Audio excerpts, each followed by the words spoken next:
Salut la tribu. Bon, on va parler garde, donc comment se positionner, se placer en garde, quel exercice faire pour être fort sur la posture, pour avoir une bonne technique sur la posture, pour voilà, être bien en garde, et aussi évidemment à quoi sert une garde, on parle de ça. Bon, alors déjà, désolé pour le décor de la vidéo, parce que au début je voulais faire ça dans la forêt, j'avais shooté ça dans la forêt. Et puis en fait, je trouvais que la vidéo était pourrie, en plus il y avait du vent, le son était mauvais et tout, donc j'ai décidé de pas la publier et je la refais maintenant. C'est-à-dire que ça fait maintenant quelques temps que j'ai pas posté de vidéo. Voilà, j'ai pas mal de boulot en ce moment, ce qui est une bonne chose aussi, hein.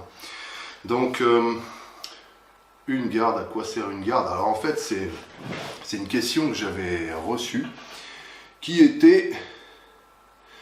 Merde, où elle était cette putain de question? Enfin bref, on m'avait demandé une question, voilà, pour être bon en garde, parce que c'était un ami primate qui, quand il était en garde, il était facilement déséquilibré. Dès qu'il se prenait un coup, il se retrouvait limite par terre, voilà. Donc, alors, premier truc, une garde, c'est une position spéciale dans laquelle on va être fort. Donc on va être...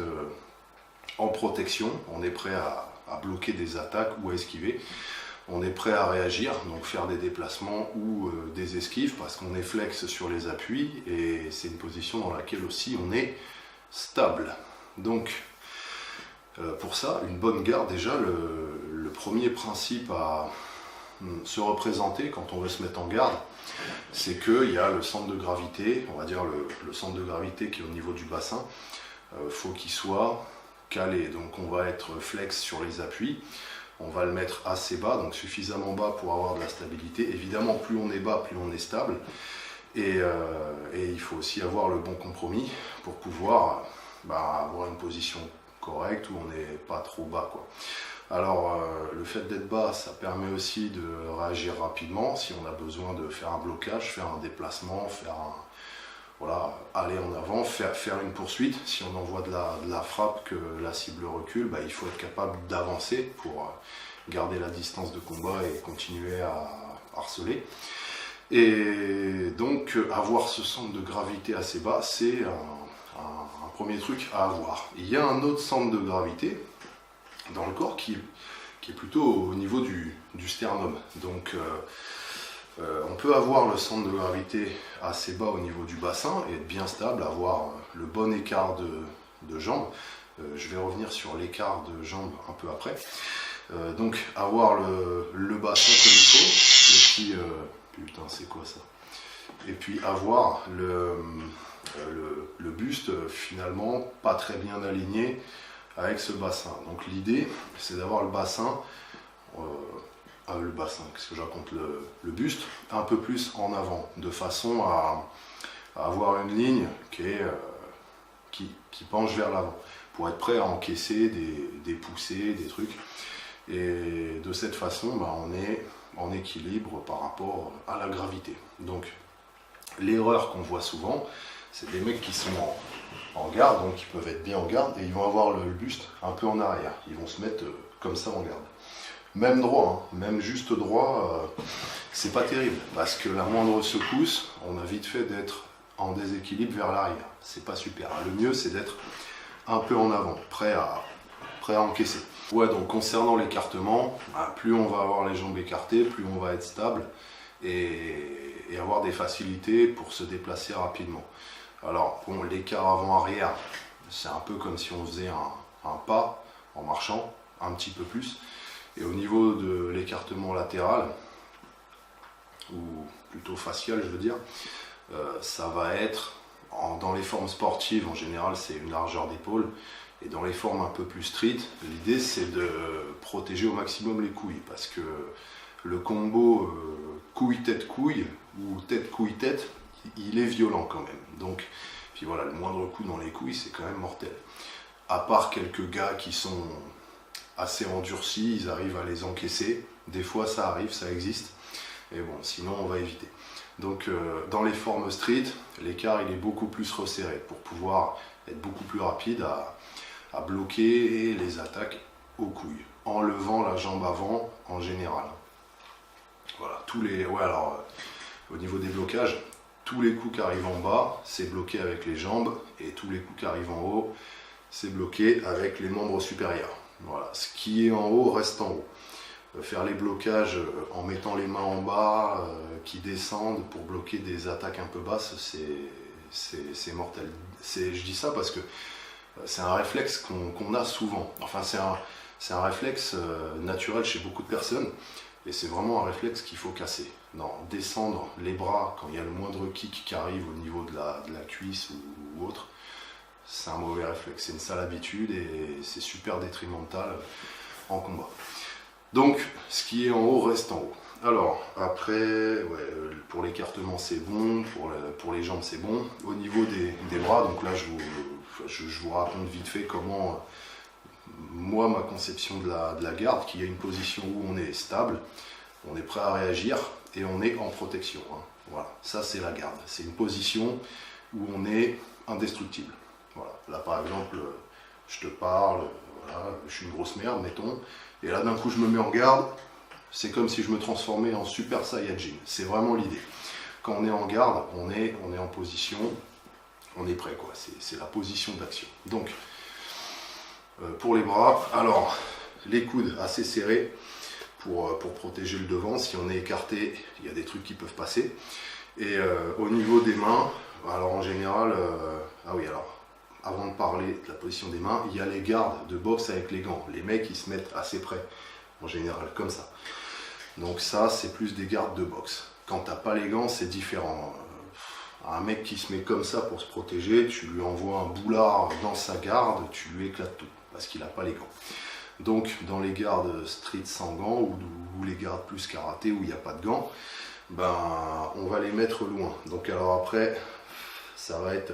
Moi j'aime bien avoir le bras arrière comme ça, avec la main assez basse, on va dire niveau mâchoire, et l'autre, avoir le bras avant un peu plus haut. Comme ça, s'il y a des coups très puissants qui arrivent, eh ben, je peux les bloquer en fait. Parce que avoir la main un peu basse, si je bloque un coup comme ça, donc je vais être rapide, c'est un petit mouvement. Si le coup est fort, ça va passer quand même. Si c'est un gros coup de coude ou un truc comme ça, ça sert à rien de le bloquer. Donc c'est pour ça que j'aime bien avoir au moins un bras assez haut. Voilà, c'est une petite préférence personnelle. De toute façon, après, ça change en combat. On bouge. Voilà, ça c'était pour les petits détails techniques et les principes de la garde. Maintenant, au niveau des exos,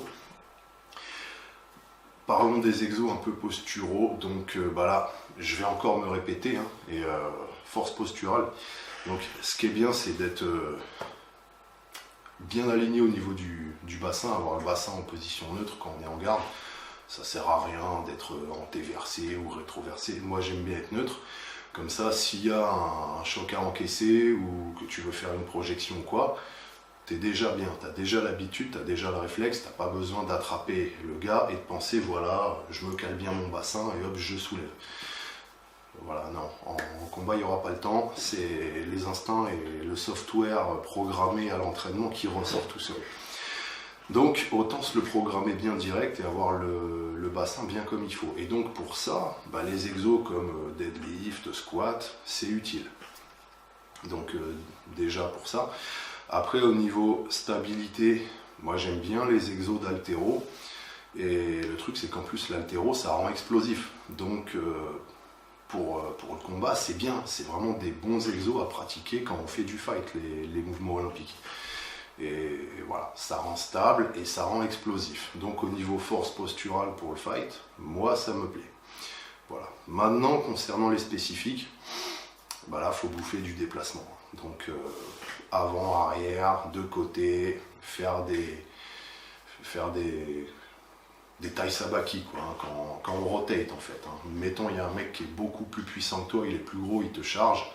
Tu peux pas le confronter de face, donc tu fais déplacement de côté, taille sabaki, une rotation, et puis après tu le bourrines sur le côté.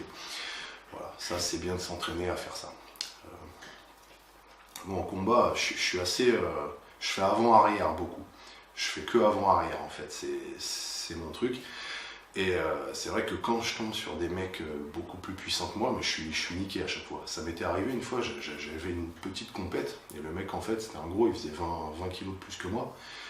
Et quand il me chargeait, j'étais baisé en fait. C'était chiant. Voilà. Donc c'est bien d'être capable de faire toutes ces rotations, ces trucs.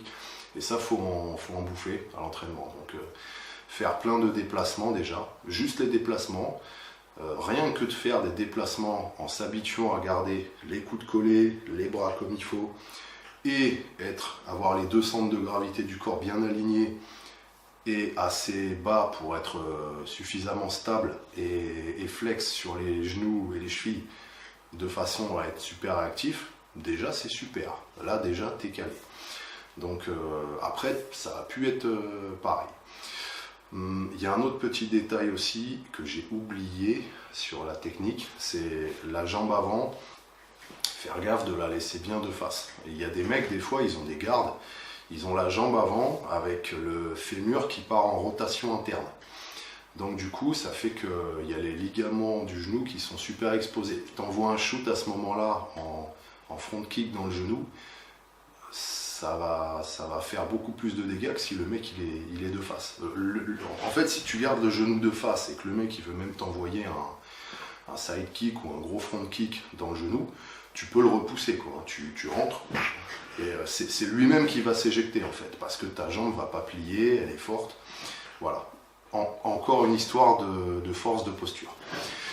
Donc voilà, c'est un petit détail aussi. Si c'est ton cas que tu as tendance à faire une rotation interne du fémur quand tu es en garde, voilà, il faut corriger ça. Enfin, rotation interne du fémur ou être un peu de côté, avec la jambe de côté. Voilà, moi je trouve ça pas terrible, c'est une posture, c'est un point faible. Il y a un point faible dans la posture, quoi. Moi si je vois ça, j'attaque tout de suite le genou. Voilà. En plus, il y a une technique qui est bien pour ça. Il faudra que je fasse une vidéo exprès pour cette technique. Alors, j'étais en train de parler donc des exercices, de faire les déplacements, tout ça. Et donc, une fois que tu es capable de te déplacer en maintenant tes deux centres de gravité, que tu es bien calé, que tu te déplaces comme il faut, la même, mais en faisant des dashs. En allant plus vite, quoi, en faisant des avant-arrière plus vite. Bon, ça, j'en parle parce que moi, c'est ce que j'aime bien faire. Pour poursuivre ou pour fuir, si c'est le mec qui fait une charge. Voilà, taper en reculant aussi. Alors, ça vient après, on va mettre les frappes après. Et voilà, bon, ça, c'est des exercices vraiment... C'est les deux premiers steps. Après, il y a attaquer. Donc, attaquer en se déplaçant. Bon, déjà, il faut savoir bien mettre les coups, et après, il faut les mettre en se déplaçant. Donc, pareil, garde, et puis on fait des attaques. Alors, voilà, direct, one, two, kick, genou, coude, en se déplaçant, en faisant avant, attaque, une rotation, une attaque, faire sur le côté, attaquer en tournant. Mettons, tu as la cible au milieu, et toi, tu tournes autour, et t'attaques, faire du hit and run, ce genre de truc. Voilà, c'est des stratégies.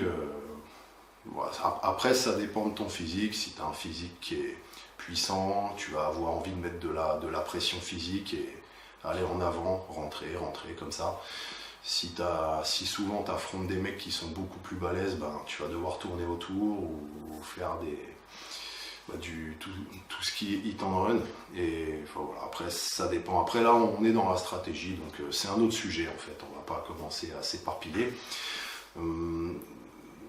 Après, une fois que tu as bossé les frappes en déplacement, ça va être les blocages aussi, hein. Faire des blocages, donc faire des déplacements, blocages, tac, puis les attaques comme ça. Des attaques, oui, parce que en fait, les blocages avec les coudes, c'est des attaques aussi en même temps. Le mec, il t'envoie crochet, mettons, il t'envoie crochet droit, tu vas rentrer, un pas en avant et tu rentres le coude en même temps en pleine face. Et en même temps, tu as bloqué le crochet. C'est pour ça que je me confonds un petit peu. Donc, voilà, les blocages, low kick, voilà, les inside aussi, ça c'est bloquer les inside, au niveau du haut, après, c'est vraiment s'habituer à bloquer Les coups de poing, ça peut être faire des déviations ou des blocages avec les gardes box taille ou les gardes pugilat, comme on avait montré avec mes potes dans les techniques de baston antique. Voilà, ça marche bien aussi, c'est une bonne garde. Et après, aussi s'imaginer qu'il y a des coups de coude qui peuvent partir. Donc là, il faut vraiment être fort sur les blocages. On va pas bloquer un simple, comme on bloquerait un simple petit jab en mettant le bras devant comme ça. Il faut vraiment être fort là pour encaisser le coude. Voilà, il faut s'imaginer tout ça, faire vraiment du shadow après, une fois que tu as l'habitude de travailler tout ce que j'ai dit. On a fait un petit tour de ma façon de bosser les gardes. Il faudra que je fasse une vidéo en fait où je demande à un pote de me tabasser et puis moi je bloque, comme ça on verra à quel point j'arrive à appliquer tous les principes que j'ai mentionnés ici. Ça sera marrant. Voilà, on essaiera de ne pas finir aux urgences. Et je pense que cette vidéo est terminée. Ce fut un plaisir. À